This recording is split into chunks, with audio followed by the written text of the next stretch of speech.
Raja Iblis Awan Merah mengangguk, lalu keduanya terus mengikuti dengan hati-hati. Benar saja, tak lama setelah para anggota Sekte Yukuan berangkat, saat mereka memasuki hutan bambu giok, perubahan mendadak terjadi. Semburan cahaya zamrud tiba-tiba muncul dari hutan bambu. Daun-daun bambu giok yang tak terhitung jumlahnya berguguran, berubah menjadi langit yang dipenuhi bilah-bilah biru yang menghujani para anggota Sekte Yukuan. Pada saat yang sama, tanaman merambat berwarna hijau gelap tumbuh dari tanah, melilit pergelangan kaki mereka seperti makhluk hidup. Musuh menyerang, bentuk barisan dan bertahan. Tetua itu meraung, membanting tongkat tulang putihnya dengan keras ke tanah. Sebuah cincin energi kematian berwarna abu putih menyebar, mengikis dan melarutkan bilah daun bambu yang datang. Tetua ketiga juga menggoyangkan gelang tengkorak itu, yang memancarkan cahaya hijau terang, berubah menjadi perisai cahaya untuk melindungi semua orang. Para pria berjubah hitam lainnya menggunakan berbagai metode, dan untuk sementara waktu, segala macam kabut, beracun, senjata tersembunyi, dan api yin berbenturan dengan batasan hutan bambu, menciptakan ledakan suara gemuruh. Sekte Yukuan, seperti yang diharapkan dari salah satu sekte jahat terkuat di 12 surga, sangat kejam dan terkoordinasi. Dipimpin oleh dua tetua dewa tingkat atas tingkat 2, mereka menahan gelombang serangan pertama dari penghalang pelindung hutan bambu dan memulai serangan balasan mereka.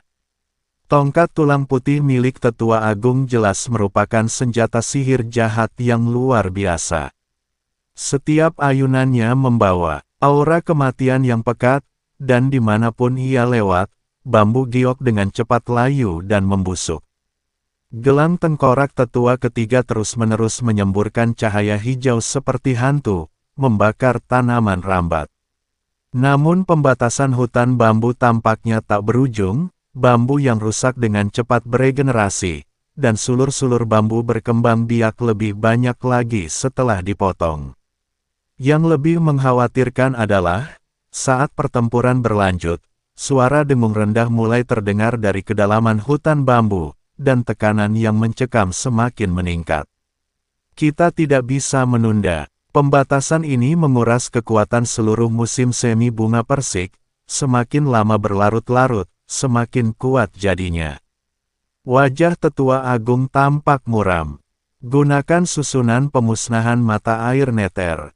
Terobos paksa jalan itu. Ya, ke-10 pria berjubah hitam itu dengan cepat mengubah posisi, masing-masing mengeluarkan bendera susunan berwarna hitam pekat dan menancapkannya ke tanah.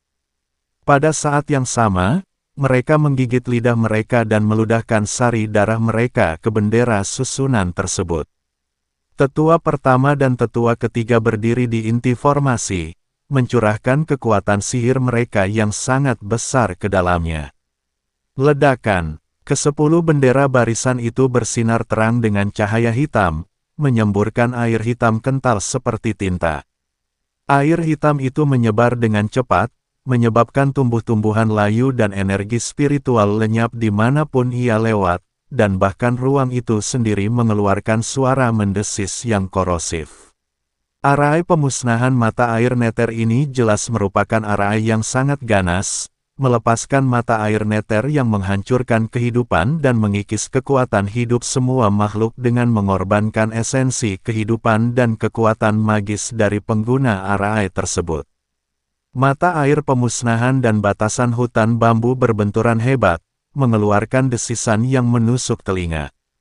Cahaya zamrud dan air hitam saling berjalin dan larut, dan hamparan luas hutan bambu terkikis menjadi abu.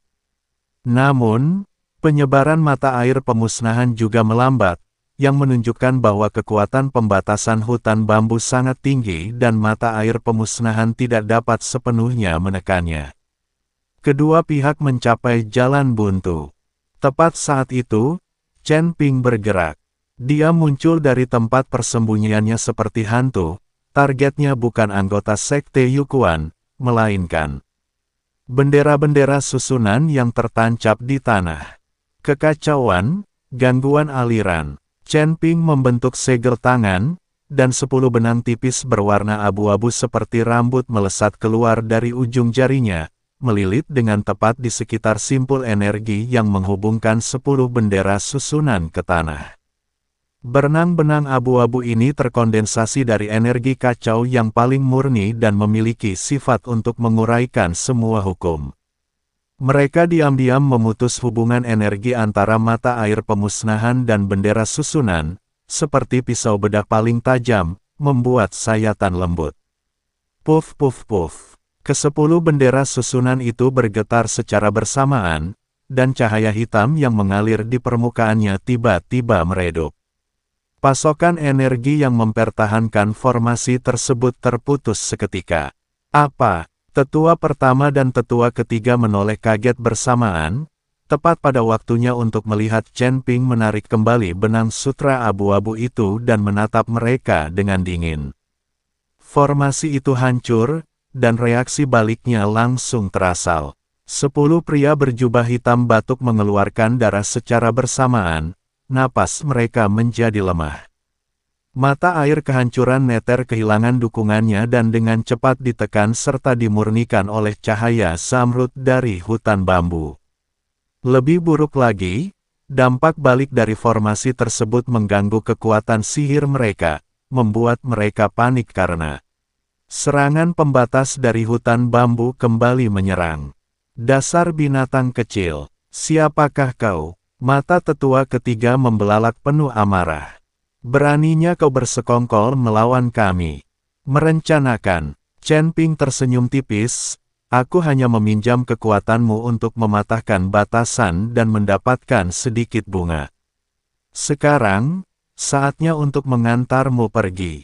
Sombong, bahkan tanpa formasi pun, aku bisa membunuhmu seperti ayam. Tetua Agung sangat marah. Tongkat tulang putihnya berubah menjadi seberkas cahaya putih pucat, membawa aura kematian yang luar biasa, dan menusuk tepat ke wajah Chen Ping. Meskipun tampak sederhana, tongkat ini sebenarnya menutup semua jalur pelarian Chen Ping. Ujung tongkat itu, dengan cahayanya yang terkonsentrasi dan menakutkan, cukup untuk menembus senjata sihir pertahanan tingkat tinggi. Pada saat yang sama, tetua ketiga menyeringal dan menggoyangkan gelang tengkorak itu.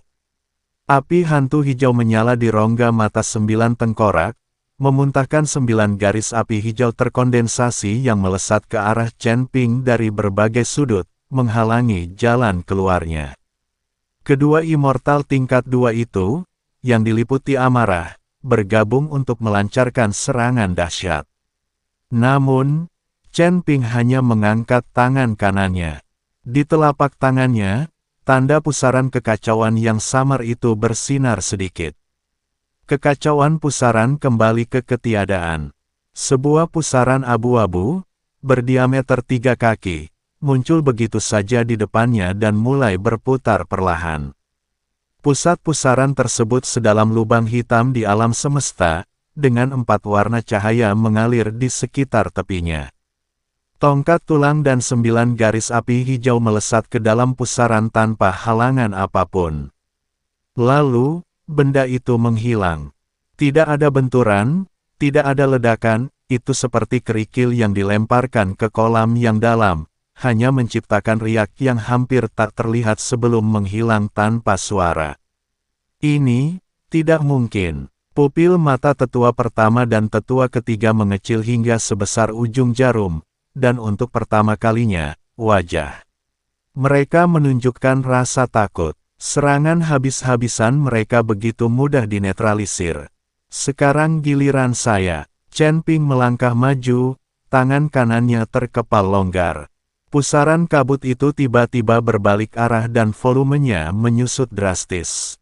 Sebuah kekuatan hisap yang mengerikan dan tak terlukiskan muncul. Bukan hanya energi spiritual dan cahaya di sekitarnya yang tersedot masuk dengan panik.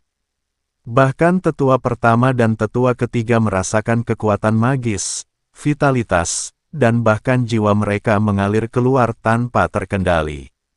Sihir jahat macam apa ini? Mundur! Tetua Agung itu ketakutan dan dengan panik mencoba membebaskan diri dengan menyalurkan kekuatan sihirnya, tetapi daya hisap itu tampaknya bertindak pada tingkat hukum, dan itu bukanlah sesuatu yang dapat ditahan hanya dengan kekuatan fisik. Tetua ketiga bernasib lebih buruk lagi. Kultivasinya sedikit lebih lemah, dan gelang tengkorak di tangannya adalah yang pertama hancur.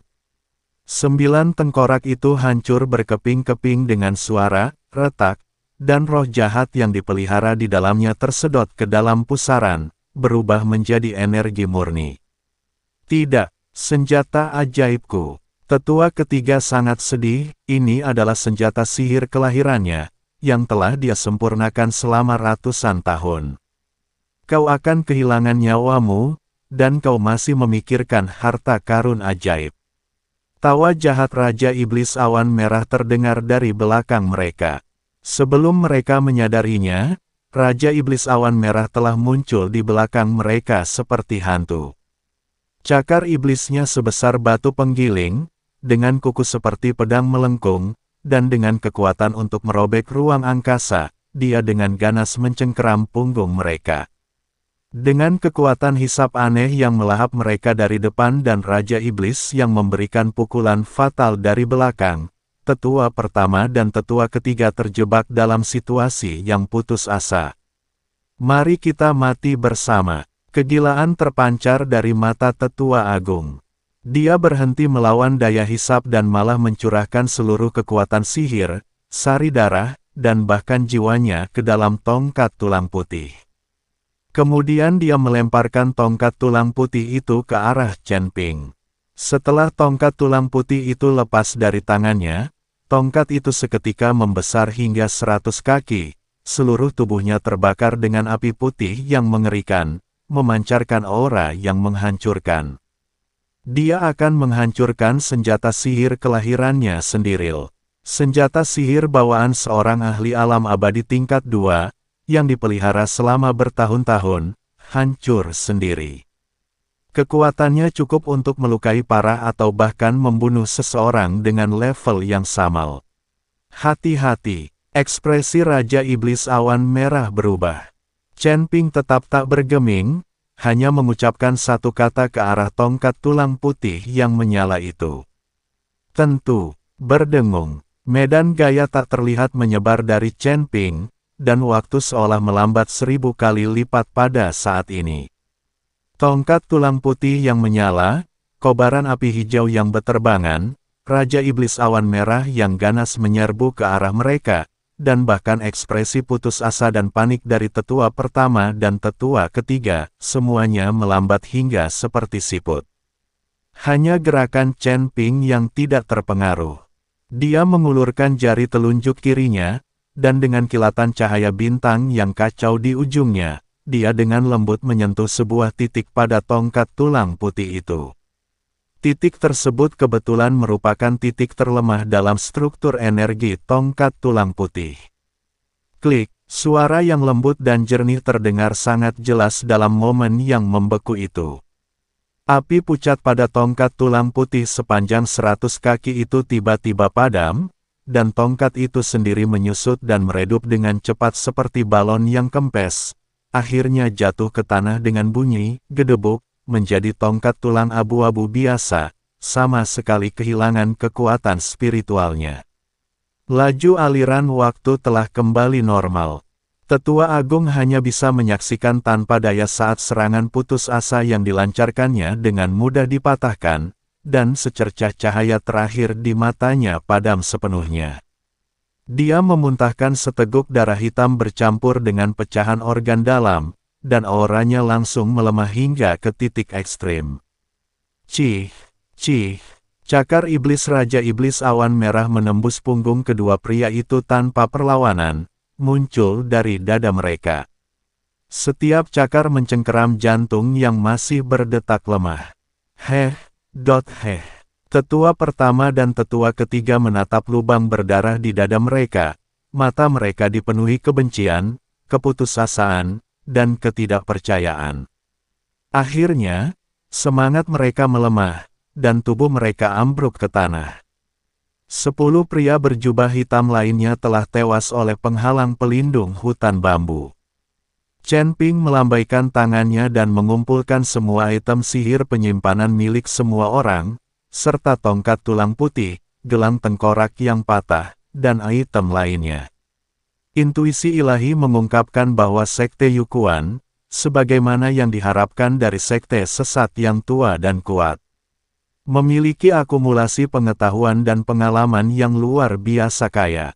Terdapat hampir 1 juta batu abadi tingkat tinggi, dan berbagai bahan langka, pil, serta teknik kultivasi yang menumpuk seperti gunung. Di antaranya terdapat banyak teknik rahasia yang licik dan berbahaya, yang bahkan membuat Chen Ping mengerutkan kening dalam hati, dan menempa tubuh. Raja Iblis Awan Merah lebih tertarik pada sumber daya tidak lazim yang dapat meningkatkan jiwa iblis, dan dengan senang hati menjarahnya. Tiba, keduanya segera membersihkan medan pertempuran dan mengkremasi jenazah-jenazah tersebut. Saat jenazah orang-orang itu dikremasi, pemandangan di hadapan Chen Ping dan para pengikutnya berubah secara tiba. Surga yang indah itu telah lenyap, seolah-olah kita telah memasuki reruntuhan di ujung dunia. Sejauh mata memandang, terbentang daratan-daratan besar yang hancur dan mengambang, beberapa di antaranya masih menyimpan sisa-sisa istana dan pavilion, yang menceritakan kisah kejayaan dan kehancuran dari masa lalu yang jauh. Turbulensi energi beraneka warna yang mengamuk itu berbenturan di kehampaan seperti naga gila, melepaskan raungan yang memekakkan telinga. Ruang itu sangat tidak stabil, kadang-kadang berputar dan terlipat, dan kadang-kadang tiba-tiba terbuka menjadi celah gelap tanpa dasar yang menelan segala sesuatu di sekitarnya. "Kau benar sekali, surga itu bohong," seru Raja Iblis Awan Merah dengan terkejut. "Kita harus menempuh jalan di depan sendiri." Chen Ping sedikit mengerutkan kening, menyesali bahwa La telah bertindak terlalu cepat dan membunuh anggota Sekte Yukuan. Hal yang paling merepotkan saat ini adalah angin hampa yang ada di mana-mana. Ini bukan sekadar angin, melainkan lebih seperti kekuatan mengerikan yang mengandung pemotongan ruang dan erosi hukum. Angin topan itu tak berwarna dan tak berbentuk, hanya ketika Anda mendekat barulah Anda dapat merasakan ketajamannya yang menusuk dan keheningannya yang mematikan. Chen Ping menyaksikan bongkahan biji besi hitam keras, berukuran ratusan kaki, tersapu oleh hembusan angin dan diam-diam berubah menjadi debu halus, tanpa mengeluarkan suara. Sialan, angin ini aneh sekali, tiba-tiba muncul entah dari mana. Raja Iblis Awan Merah mengutuk dan mencoba memadatkan perisai dengan energi iblisnya untuk menghalangnya. Namun, perisai itu langsung terkikis dengan lubang-lubang yang tak terhitung jumlahnya, dan kehilangan energi iblisnya sangat mengejutkan. Chen Ping tidak berani lengah. Dia mengangkat perisai kekuatan abadi yang kacau, dan aliran udara yang kabur sedikit membelokkan dan melarutkan angin kencang yang datang. Tetapi konsumsi energinya juga sangat besar. Pola 5 elemen dan api bumi di punggung tangannya sedikit berpendar, seolah-olah secara aktif menyerap energi 5 elemen yang langka dan sisa-sisa api bumi dari energi kacau di sekitarnya untuk mengisi kembali energinya. Ini, cahaya penunjuk itu mengarah ke pusat pusaran yang tampak tenang di bagian yang lebih dalam dari wilayah terpencil. Angin kencang di sana tampak sedikit lebih lemah, tetapi ruang tersebut tampak lebih terdistorsi, dan cahaya terbelokkan secara aneh ketika mencapai area itu.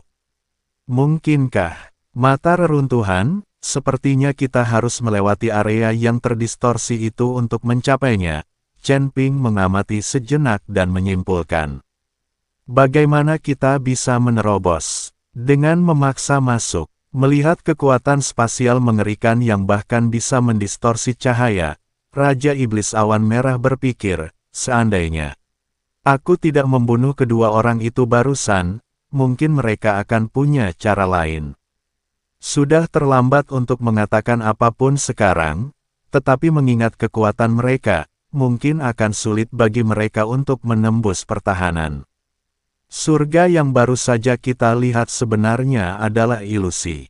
Jika kita terus mengikuti mereka, kita mungkin akan tersesat di dalamnya juga, jelas Chen Ping.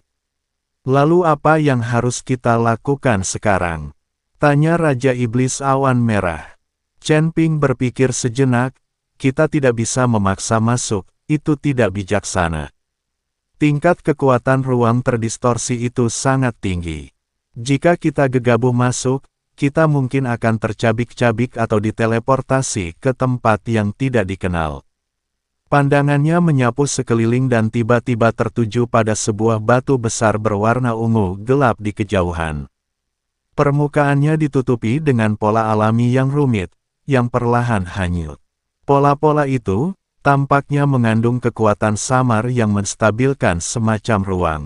Saya punya solusinya. Mata Chen Ping berbinar. Lihat batu penstabil ruang itu. Meskipun kualitasnya tidak tinggi, jumlahnya cukup banyak. Kita bisa menggunakannya. Bagaimana cara kita melakukannya? Siapkan formasinya. Chen Ping menyatakan secara singkat, dengan menggunakan batu-batu penstabil ruang ini sebagai dasar, saya akan sementara membangun susunan teleportasi dan penghindar angin sederhana berukuran kecil menggunakan kekuatan 5 elemen saya. Tujuan kami bukan untuk sepenuhnya melawan gaya putar tersebut, tetapi hanya untuk secara akurat meluncurkan diri kami ke pusat pusaran itu selama periode singkat ketika formasi tersebut mulai berpengaruh. Meskipun Raja Iblis Awan Merah bukanlah ahli formasi, dia memahami prinsip-prinsip di baliknya. Dia menyeringai dan berkata, "Kau punya banyak trik, nak. Baiklah, aku akan mengurus pemindahan batu-batu itu untukmu dan membersihkan arus turbulen dan angin kencang yang mendekat." Mari kita langsung saja. Keduanya bertindak seketika. Raja Iblis Awan Merah memperlihatkan kekuatan iblisnya. Bayangan iblisnya yang sangat besar menerjang arus yang bergejolak. Dengan tubuh iblisnya yang perkasa dan kecepatan yang luar biasa, dia dengan paksa merebut batu-batu penahan ruang berbagai ukuran dari kejauhan, beberapa di antaranya mengharuskannya untuk menahan beberapa embusan angin untuk mendapatkannya. Chen Ping kemudian dengan cepat mengukir pola susunan sementara pada batu-batu penentu ruang tersebut. Dengan menggunakan jari-jarinya sebagai kuas dan kekuatan kekacauan purba sebagai tinta, ia mengukir rune yang berisi misteri tentang saling keterkaitan dan pengendalian 5 elemen, serta penjangkaran spasial, ke atas batu tersebut. Proses ini sangat melelahkan secara mental karena lingkungan sekitarnya keras dan gangguan energinya kuat. Jika Anda tidak hati-hati, Anda akan gagal menggambarkan gambar tersebut, atau bahkan memicu reaksi balik energi. Selama waktu ini, beberapa gugusan turbulensi energi yang kuat atau celah spasial tersembunyi tiba-tiba muncul dan menyerang, tetapi Raja Iblis Awan Merah yang waspada mencegatnya tepat waktu atau nyaris menghindarinya dengan Chen Ping. Suatu ketika, celah hampa yang tersembunyi dengan sangat baik menyentuh punggung Chen Ping, merobek aura pelindungnya dan meninggalkan luka dalam yang memperlihatkan tulang di punggungnya, diselimuti kekuatan erosi spasial. Darah langsung menodal jubahnya. Hati-hati, Raja Iblis Awan Merah meraung dan menghancurkan bola api yin yang datang dengan satu cakar. Chen Ping mengerang, dan cahaya 4 warna mengalir di sekitar lukanya, secara paksa menghilangkan kekuatan erosi spasial, menyebabkan dagingnya menggeliat dan sembuh dengan cepat.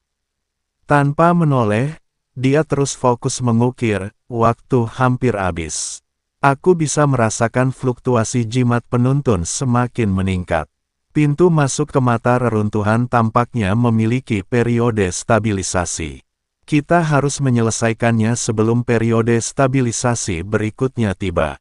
Akhirnya, setelah hampir seharian dan beberapa kali nyaris gagal, Chen Ping mengatur 72 batu penahan ruang berukir rune dalam orientasi tertentu di ruang hampa, membentuk susunan sihir sederhana dengan diameter sekitar 10 zang.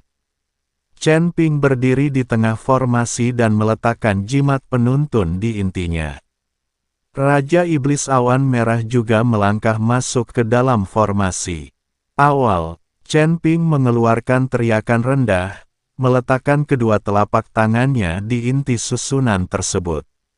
Untuk pertama kalinya, keempat kekuatan di dalam tubuhnya, kekuatan abadi kekacauan, kekuatan 5 elemen, esensi sejati api bumi, dan Gars keturunan naga emas berusaha mengoordinasikan kekuatan mereka dalam pertempuran sesungguhnya. Meskipun masih ada sedikit kelambatan, kekuatan yang sangat besar langsung mengalir ke dalam susunan tersebut. Berdengung, 72 batu penahan ruang menyala secara bersamaan, memancarkan lingkaran cahaya ungu lembut. Mereka terhubung satu sama lain membentuk perisai cahaya semi-transparan yang menyelimuti keduanya.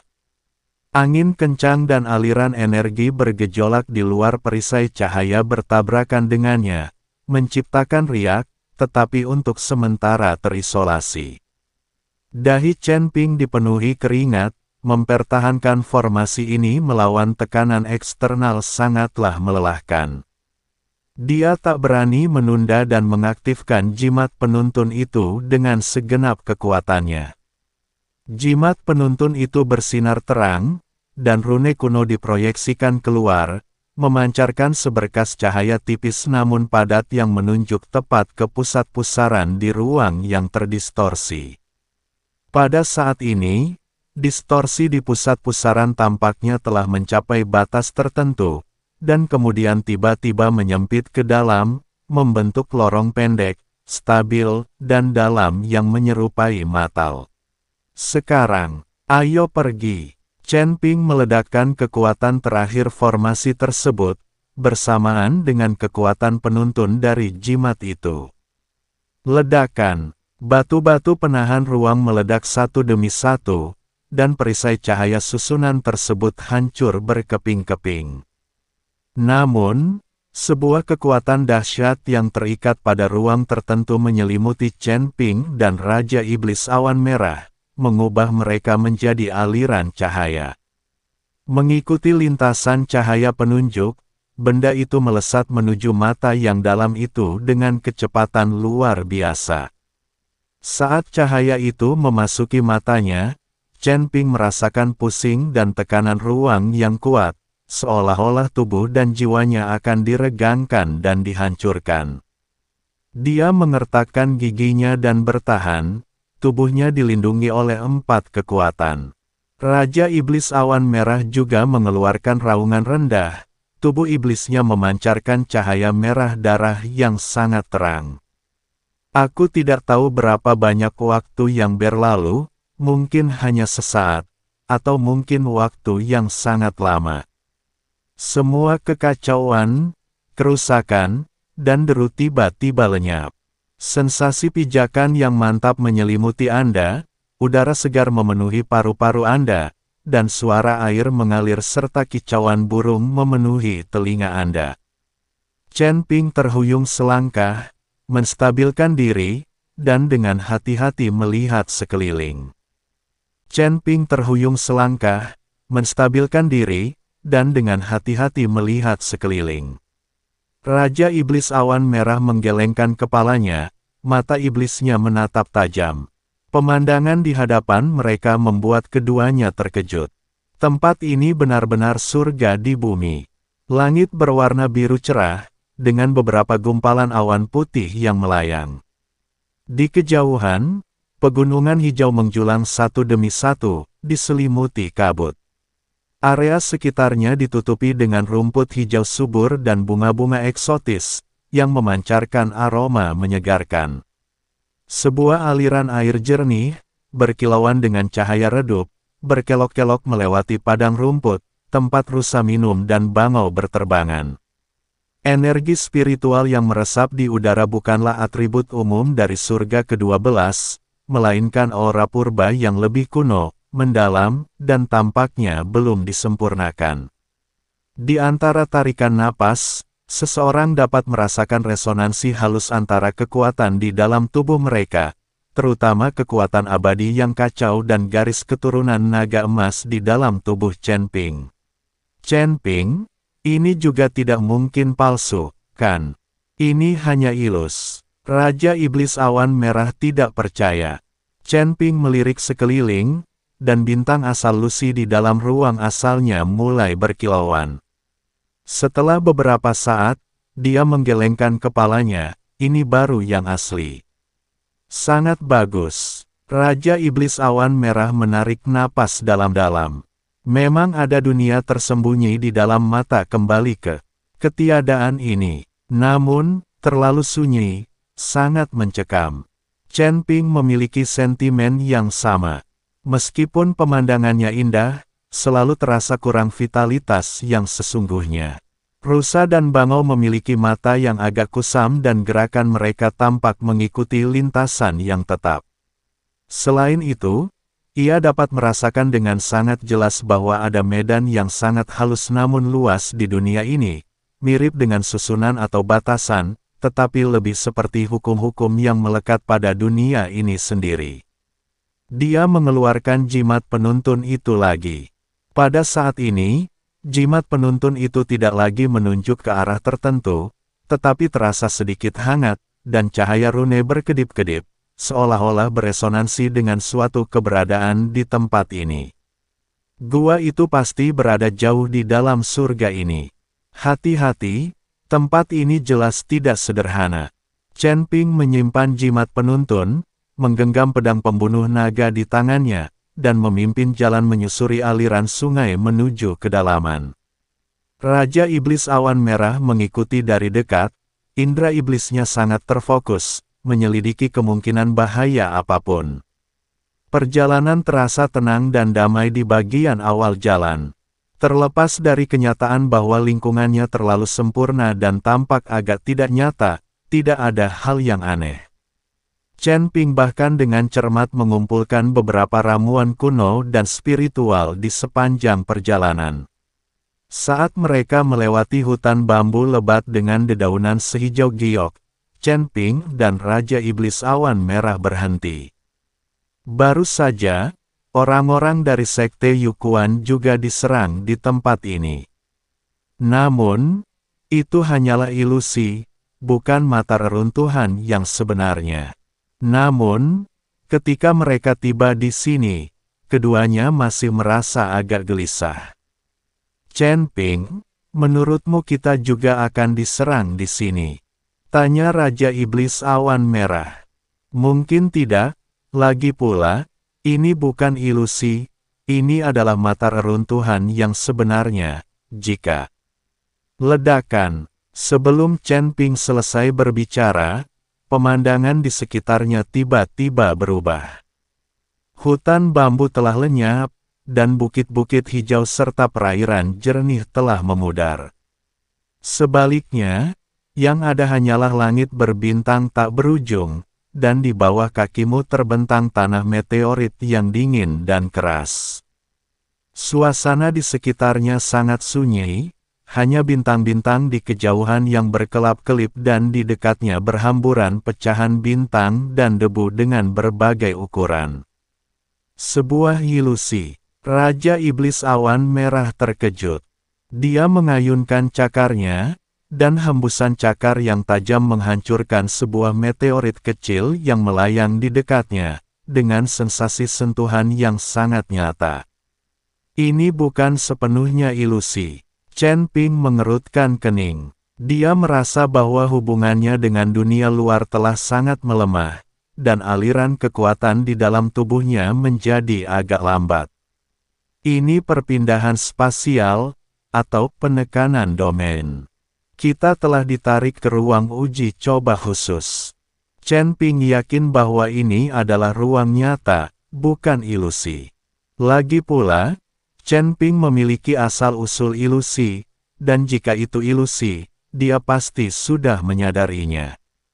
Perubahan lingkungan yang tiba-tiba itu hanya dapat dijelaskan oleh satu hal, mereka ditarik ke ruang lain oleh suatu kekuatan. Mungkin ruang ini tumpang tindih dengan mata reruntuhan. Dalam pandangan mereka, Seolah-olah ruang mata reruntuhan runtuh, menampakkan ruang lain. Begitu Chen Ping selesai berbicara, cahaya bintang berkumpul di langit berbintang di depannya, menyatu menjadi 3 sosok yang buram. Sosok-sosok itu secara bertahap menjadi lebih jelas, memperlihatkan 3 sosok yang mengenakan pakaian linen sederhana. Dengan rambut mereka diikat sanggul tinggi, wajah mereka buram tetapi aura mereka luas dan tak terbatas. Mereka tidak membawa senjata, hanya berdiri di sana dengan tenang, namun mereka tampak menyatu dengan seluruh langit berbintang, memancarkan rasa penindasan yang mencekik. Sekilas tentang seorang kultivator Qi kuno, atau manifestasi dari sebuah pembatasan. Chen Ping merasakan merinding di punggungnya. Meskipun intensitas energi ketiga sosok ini tampaknya tidak melebihi alam dewa abadi, esensi kekuatan mereka dan cara mereka menggunakannya memancarkan aura menakutkan yang mengingatkan pada kesederhanaan. Sosok di tengah perlahan mengangkat tangannya, menunjuk ke arah Chen Ping, dan suara yang agung namun acuh tak acuh bergema langsung di benak keduanya. Para kultivator masa depan yang ingin memasuki tempat tinggal gua kami harus melewati 3 ujian. Ini adalah ujian pertama, yang akan menilai pengendalian kekuatan dan kemampuan beradaptasi Anda. Jika Anda mampu merusak citra kami atau bertahan selama sebatang dupa terbakar, Anda bisa lulus. Bahkan sebelum kata-kata selesai diucapkan, ketiga sosok itu bergerak secara bersamaan. Tidak ada cahaya magis yang menyilaukan, tidak ada pertunjukan yang mengguncang dunia. Sosok di sebelah kiri melangkah maju, meteorit di bawah kakinya diam-diam berubah menjadi debu, dan seluruh tubuhnya melesat lurus ke arah Raja Iblis Awan Merah seperti bola meriam. Sebuah pukulan dilayangkan. Kekuatan pukulan itu dipadatkan hingga ekstrim, menekan udara hingga membentuk gelombang kejut putih yang terlihat, menyebabkan ruang di sekitarnya sedikit bergelombang. Sosok di sebelah kanan mengangkat kedua tangannya sebagai tanda hormat, dan cahaya bintang berkumpul di sekelilingnya, berubah menjadi cambuk panjang yang berkilauan. Ujung cambuk itu sedikit bergetar, seperti ular berbisa yang menjulurkan lidahnya, mengarah ke Chen Ping. Lintasannya tidak dapat diprediksi dan mengandung kesan ruang yang terbatas. Sosok di tengah adalah yang paling aneh. Dia tidak menyerang secara langsung, melainkan duduk bersila dan membentuk segel tangan yang aneh dengan kedua tangannya. Seketika itu juga, Chen Ping dan Raja Iblis Awan Merah merasakan gravitasi langit berbintang di sekitarnya meningkat puluhan kali lipat. Selain itu, arah gravitasi terus berubah, terkadang menarik ke bawah dan terkadang menarik ke kiri, yang sangat aneh dan sangat mengganggu keseimbangan dan kekuatan mereka. Sungguh metode yang aneh. Deru Raja Iblis Awan Merah, tubuh iblisnya menggeliat saat ia bersiap menghadapi pukulan kuno dan tanpa hiasan yang datang kepadanya. Ledakan, tinju dan cakar mereka berbenturan, menghasilkan suara tumpul dan menggelegar. Raja Iblis Awan Merah itu terpaksa mundur 3 langkah akibat gelombang kejut dari pukulannya, meninggalkan beberapa bekas berdarah di lengan iblisnya. Desis, itu kekuatan yang luar biasa. Dan kekuatannya sangat dahsyat. Di sisi lain, Chen Ping menggunakan pedang pembunuh naga, energi pedangnya melonjak saat dia mencoba memutus cambuk cahaya bintang. Namun, cambuk itu luar biasa lincah, seolah-olah memiliki kehidupan sendiri, melilit tubuhnya alih-alih menyerang langsung. Cambuk itu terus-menerus membelokkan dan mengarahkan kekuatannya, membuat Chen Ping merasa frustrasi karena memiliki kekuatan tetapi tidak tahu harus menggunakannya di mana. Pada saat yang sama, gravitasi yang tak terduga menyebabkan dia terhuyung-huyung, dan gerakan pedangnya sering meleset. Ini tidak bisa terus berlanjut. Kilatan tajam muncul di mata Chen Ping. Dia menyadari bahwa metode serangan dari ketiga bayangan yang masih tersisa ini sama sekali berbeda dari cara para kultivator zaman sekarang melepaskan dan mengubah bentuk energi mereka. Hal ini lebih menekankan pada konsentrasi dan penerapan esensi kekuatan serta pengendalian lingkungan. Karena kamu sedang menguji kontrolmu, coba juga kontrolku. Chen Ping menarik napas dalam-dalam, tidak lagi mengejar keanggunan dan kekuatan gerakan pedang, melainkan memfokuskan pikirannya pada tubuhnya. Di dalam dantiannya, cahaya bintang-bintang purba mengalir, dan dia berusaha untuk memobilisasi keempat kekuatan yang awalnya menyatu, bukan hanya dengan menumpuknya, tetapi dengan mencari titik resonansi mereka.